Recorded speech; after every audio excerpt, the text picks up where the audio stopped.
எல்லோருக்கும் ஜோதிட அன்பர்கள் அனைவருக்கும் வணக்கம்.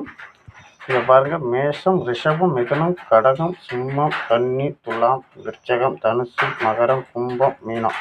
இந்த மாதிரி தான் அடிப்படையில் எப்படி கிரகம் எது முதல் கட்டங்கிறத தெரிஞ்சுக்கணும். இப்படி சதுரமாக இருக்கிறதுனால இது ஆரம்பம்னு நினைக்க வேண்டாம், இது தான் ஆரம்பமான ஸ்டேஜ். அப்போ இதான் மேஷம் முதல் ராசி, அடுத்து 2, 3 இப்படி தான் அந்த ராசியின் நிலைகள் வரும்.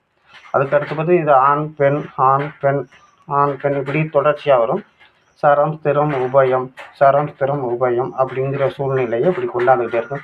நெருப்பு ராசி, நிலராசி, காற்று ராசி, நீர் ராசி இந்த மாதிரி அமைப்புகளில் தான் வரும். அதனால் இந்த கிரக நிலைகளை கொஞ்சம் ஆராய்ச்சி பண்ணிக்கோங்க. ஜோதிடம் கற்றுக்கிறவர்களும் இதை முதல்ல தெரிந்து கொள்ளுங்கள். இந்த வீடியோவை முதல்ல எப்படி இருக்குது என்னங்கிறத தெரிஞ்சுக்கிட்டு அதற்கு அடுத்தபடியான இதுக்கு யார் யார் அதிபதி அப்படிங்கிறத அடுத்த வீடியோவில் போடுறேன். இதை முதல்ல தெரிஞ்சுங்க. மேஷம், ரிஷபம் இப்படி தான் ஆரம்ப நிலை வரும்.